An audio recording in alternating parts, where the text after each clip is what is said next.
꺼져가는 심지와 상한 갈대의 회복. 리차드 십스. 7장. 작고도 연약한 시작을 멸시하지 않으시는 그리스도. 그리스도께서 꺼져가는 심지를 결코 끄지 않으시는 데는 큰 이유들이 있습니다. 큰 1. 작은 불꽃에 담긴 놀라운 복과 은혜. 그리스도께서 꺼져가는 심지를 끄지 아니하시는 가장 큰 이유는 이 불꽃이 그리스도 자신의 것으로 하늘로부터 내려졌으며 자신의 영으로 점화하신 것이기 때문입니다. 두 번째 이유는 이렇게 함으로써, 즉 어둠의 한가운데서 빛을 보존함으로써, 다시 말해서 넘치는 부패의 물결 속에서 한 줄기의 불꽃을 보존함으로써 자녀들에게 베푸시는 그분의 강력한 은혜의 영광을 잘 드러낼 수 있기 때문입니다. 그 작은 불꽃에는 특별한 복이 담겨 있습니다. 포도송이에는 즙이 있으므로 사람들이 말하기를 그것을 상하지 말라. 거기 복이 있느니라 하나니. 이사야 65장 8절. 우리는 의심하는 도마를 우리 구주 그리스도께서 어떻게 용납하셨는지를 잘 알고 있습니다.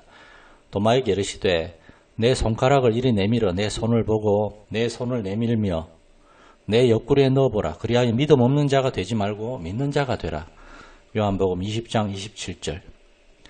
또 그리스도께서는 자신의 죽음을 놓고 이 사람이 이스라엘을 속량할 자인지 아닌지 확신하지 못한 채 엠마오로 가는 두 제자를 용납해 주셨습니다.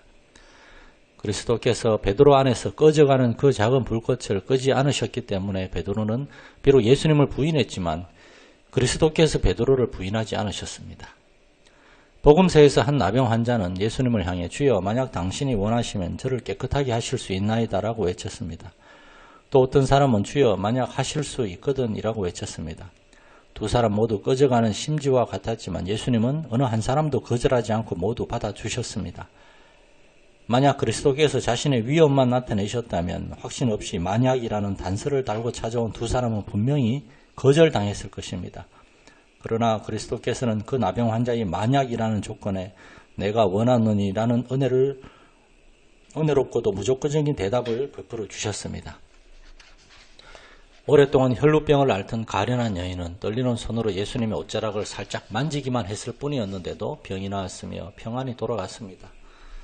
요한계시록 2장 3장에 나오는 7교회를 향해 그리스도께서는 그 교회들이 가지고 있는 선한 것은 무엇이든지 칭찬하고 소중히 여겨주셨습니다. 순환을 당하시기 전날 밤에 근심에 짓눌린 제자들이 피곤하여 잠들었을 때 우리의 구주 그리스도께서는 미안해하는 제자들의 마음을 안심시키기 위해 마음에는 원이로되 육신이 약하도다라는 말씀으로 핑계를 먼저 만들어 주셨습니다. 만약 그리스도께서 자비롭지 않으시다면 그분은 자신의 목적을 이루실 수 없을 것입니다. 왜냐하면 성경에 사유하심이 주께 있으면 주를 경외하게 하심이니이다 라고 기록되어 있기 때문입니다. 그러므로 이제 모든 사람들은 그리스도께서 자신의 백성들 위해 펼쳐놓으신 사랑의 깃발 아래로 기쁘게 나아갈 수 있습니다. 모든 육체가 주께 나아오리이다. 시편 65편 2절.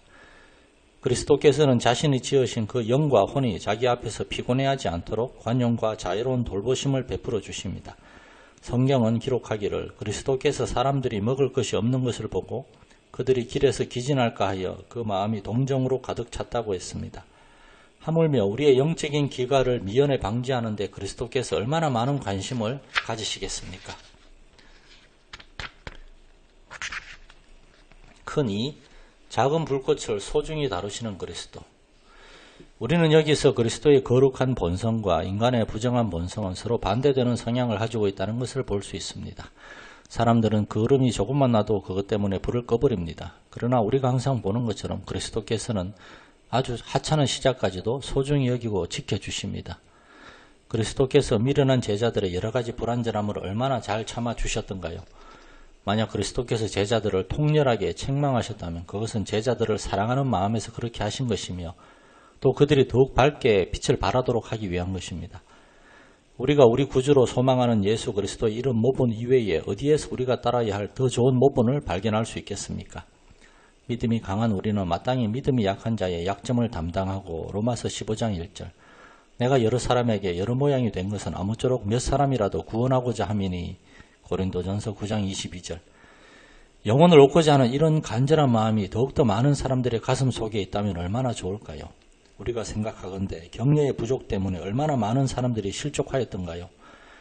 영혼을 낚는 저 탁월한 어부 사도 바울이 자기 앞에 있는 재판관을 구원하기 위하여 수고하는 모습을 보십시오. 아그리빠 왕이여 선지자를 믿으시나이까? 믿으시는 줄 아나이다. 사도행전 26장 27절. 이렇게 말한 다음에 사도 바울은 다른 사람들이 자기가 결박당한 것 말고는 다 자기와 같아져 구원에 이르게 하는 모든 은총을 얻기 바란다고 말합니다. 사도 바울은 결박당한 것까지도 같아지기를 원한다고 말할 수 있었지만 기독교에 관심을 표현하기 시작한 사람에게 지나친 부담을 주어 낙담시키지 않으려고 했습니다. 그래서 그는 아그리빠 왕이 종교에서 얻을 수 있는 좋은 것만을 얻기를 기원한 것입니다. 마태복음 12, 13장에서 우리의 복되신 주님께서는 연약한 사람들이 실족지 않도록 얼마나 주의하셨던가요? 바리새인들의 악의에 찬 비난에서 자신의 제자들을 어떻게 보호하셨던가요? 세수를 낡은 가죽 부대에 담지 않도록, 그리고 어떤 사람들이 무분별하게 하는 것처럼 종교의 엄격함으로 인하여 초신자들을 쫓아내는 일이 없도록 얼마나 주의하셨던가요? 주님은 이렇게 말씀하십니다. 내가 떠나면 그들에게 금식할 때가 올 것이고 성령께서 그들 위에 임하시면 금식할 능력도 주어질 것이다. 별로 중요하지 않은 헛된 일 때문에 여린 초신자를 괴롭히는 것은 옳지 못합니다. 오히려 더 탁월한 길을 그들에게 보여주고 적극적인 목표를 가지고 그들을 양육하는 것이 최선의 방법입니다. 이렇게 하면 얼마 지나지 않아 초신자들도 헛된 일들을 분별하게 될 것입니다. 초신자들의 결점을 감추어주고 어떤 실패들에 대해 눈 감아주며 그들의 성취를 칭찬해주고 그들의 진보를 소중히 여기며 그들 앞에 놓인 장애물을 제거해 주어야 합니다. 그들이 종교의 멍에를 훨씬 더 쉽게 짊어지도록 모든 방법을 다 동원해서 도와주어야 합니다. 또한 그들이 하나님을 사랑하고 하나님을 즐겁게 섬기도록 만들어 주어야 합니다. 이것은 결코 잘못된 일이 아닙니다. 이렇게 하지 않으면 오히려 초신자들은 그런 일들의 소중함을 깨닫기도 전에 그것들을 역겨워하게 될 것입니다. 대부분의 경우 그리스도께서는 여린 초신자들이 더 큰 기쁨으로 신앙을 고백하도록 도와주기 위해서 그들 안에 우리가 처음 사랑이라고 부르는 그 사랑을 심어주십니다. 그리고 그들이 감당할 능력을 얻기 전까지는 절대 고난을 겪도록 허락하지 않으십니다. 이것은 마치 우리가 어린 묘목을 기를 때 그것들이 뿌리를 잘 내릴 때까지 주의하여 거친 날씨로부터 보호해 주는 것과 같습니다. 다른 이들을 향한 우리의 자비심이 깊어져서 정당하게 누려도 좋은 자신의 자유마저 부인할 수 있어야 합니다. 특히 연약한 사람들을 실족시킬 수 있는 경우에는 더욱더 그러합니다. 왜냐하면 실족하는 사람들은 작은 자이기 때문입니다. 가장 약한 사람들은 자칫하면 자신이 무시당하고 있다고 생각하기 쉽습니다. 그러므로 우리는 그들을 만족시키기 위해서 매우 신중해야만 합니다. 큰 3. 약한 것을 온전하게 하시는 그리스도의 능력. 그리스도인들이 싸워야 할 선한 싸움이 있다면 한편에서는 상처를 입히지 않도록 주의하고 다른 한편에서는 그로 인해 상처를 입지 않도록 주의해야 합니다. 자기 자신에게는 엄격하고 다른 사람들에게는 관용을 베풀 줄 아는 사람이 가장 훌륭한 사람입니다. 그러나 다른 사람들이 지칠 때까지 그들의 인내심을 시험해서는 안 됩니다. 또 약한 사람들은 다른 사람들의 너그러움을 악용하여 자신의 행동을 정당화하거나 자신의 약점을 전혀 개선하지는 않으면서 자신을 너그럽게 봐달라고 한없이 요구해서는 안 됩니다. 그렇게 하면 그들 자신의 영혼에도 해악을 끼칠 것이며 교회에도 덕을 세우지 못하게 될 것입니다. 또한 다른 사람들이 받은 하나님의 은사들을 욕심내어서도 안 됩니다. 은혜는 우리에게 하나님의 은사를 가지고 있는 모든 사람을 존경해야 한다고 가르칩니다. 또 우리가 자기 자신의 역할과 위치를 잘 알아서 분수에 넘치는 일을 도모하지 않아야 한다고 가르칩니다. 그렇지 않으면 우리의 인격과 행동이 몹시 불쾌해지고 비웃음을 살 것이기 때문입니다. 어떤 사람 속에 맹목과 담대함, 무지와 거만함, 그리고 허약함과 왜고집이 공존하게 되면 그 사람은 하나님 앞에서 불쾌한 사람이 될 뿐만 아니라 사회에서는 부담스러운 사람, 위험한 계략을 꾸미는 사람, 교묘한 술책을 부리는 말썽쟁이, 개선될 수 없는 고집불통이 됩니다. 한마디로 비참한 사람이 되는 것입니다. 그리스도께서는 연약함 속에 자신의 은혜로운 능력을 나타내십니다. 나에게 이르시기를 내 은혜가 내게 족하도다. 이는 내 능력이 약한 데서 온전하여짐이라 하신지라. 그러므로 도리어 크게 기뻐함으로 나의 여러 약한 것들에 대하여 자랑하리니 이는 그리스도의 능력이 내게 머물게 하려 함이라. 고린도후서 12장 9절.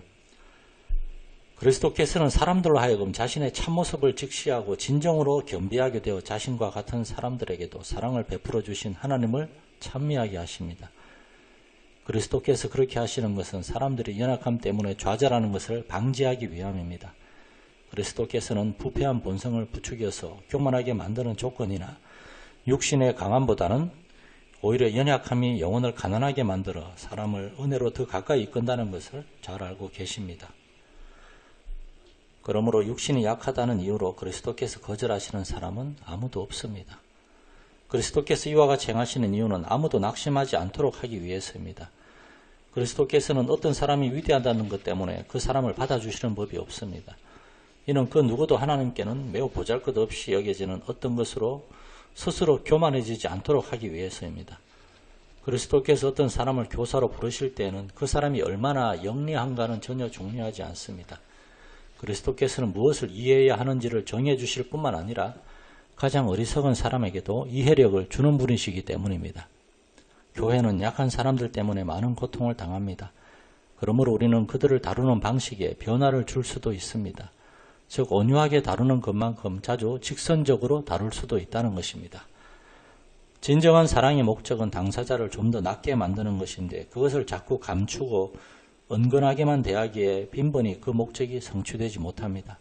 어떤 사람에게는 온유하게 대하는 것이 효과가 있지만 어떤 사람에게는 매질을 하는 편이 오히려 유익합니다. 또 어떤 사람들은 완력을 사용하여 불에서 끌어내어야만 합니다. 그러면 그들은 권고받는 날에 우리로 인해 하나님께 감사할 것입니다. 우리는 주님께서 완악한 위선자들을 다루실 때 저주 위에 또 저주를 선언하시는 것을 볼 수 있습니다. 왜냐하면 악랄한 죄인보다는 교활한 위선자들에게 더 강력한 정죄가 필요했기 때문입니다. 위선자들에게는 회개하려는 의지가 전혀 없기 때문에 대개 그들의 회심은 아주 일시적인 것에 불과합니다. 단단하게 묶여 풀리지 않는 매듭은 아주 날카로운 칼로 끊어야 합니다. 늘 부드럽게만 다루고 매질을 하지 않는다면 우리는 값싼 동정 때문에 영혼들을 죽이게 될 것입니다. 때로는 통렬한 질책이 귀한 진주와 달콤한 향유가 됩니다. 안전감에 취해 있는 죄인의 상처는 달콤한 말로 치료될 수 없습니다. 성령께서는 비둘기 같은 모양으로 오셨을 뿐만 아니라 불의 혀 같은 모습으로도 오셨습니다. 바로 그 성령께서 신중함과 분별의 영을 베풀어 주시는데 이것은 우리의 모든 말과 행위에 골고루 뿌려야 하는 소금과 같습니다. 그러한 지혜는 우리를 가르쳐 곰핍한 자에게나 평안한 영혼에게 때에 합당한 말을 하도록 만듭니다. 실로 그들에게는 사람들을 일으켜 세우기도 하고 내던져 버리기도 하는 학자들의 혀가 필요했습니다. 그러나 제가 여기에서 말하고 있는 것은 자신의 연약함을 인식하고 있는 사람들에게 우리가 온유해야 한다는 것입니다. 우리는 이런 사람들을 아주 신사적으로 이끌어야 하고 아주 부드럽게 지도해야 합니다.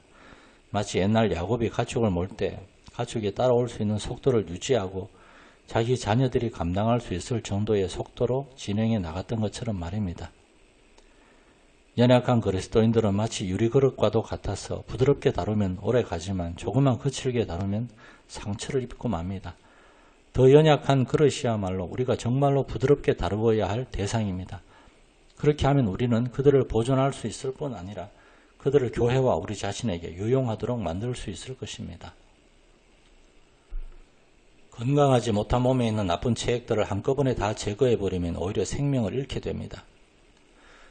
그러므로 하나님께서는 스가랴 13장 9절에서 은같이 연단하며 금같이 시험할 것이라 라고 하신 반면 이사야 48장 10절에서 보라 내가 너를 연단하였으나 은처럼 하지 아니하고 라고 하신 것입니다. 하나님께서 우리를 연단하실 때에 우리를 불순물이 전혀 섞이지 않은 것으로 만드는 것은 아닙니다. 하나님께서 우리의 연약함을 아시기 때문입니다. 완전한 정련은 이 세상 이후에 있을 것이고 완전한 영혼의 세계에서 이루어질 것입니다.